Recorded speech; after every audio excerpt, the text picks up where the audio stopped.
تحدث المدير العام للميزانية بوزارة المالية عبد العزيز فايد عن تعزيز القدرة الشرائية من خلال الزيادة في الأجور للعمال التي أعلنها رئيس الجمهورية خلال الاجتماع الوزاري الأخير.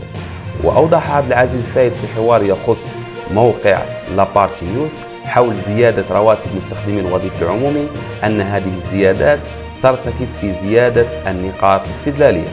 وأضاف ذات المسؤول أن زيادة عدد النقاط الاستدلالية سيسمح برفع رواتب أصحاب الدخل الضعيف والمتوسط مع الحفاظ على النظام العام للرواتب.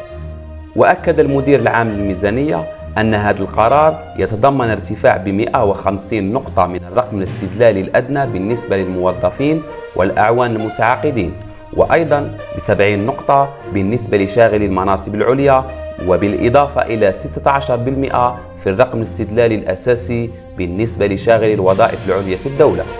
أما بخصوص صب هذه الزيادات وكيفية منحها، قال المدير العام للميزانية إنها ستتم عبر مرحلتين، وهما: المرحلة الأولى تخص سنة 2023، أما المرحلة الثانية ستكون بعنوان سنة 2023.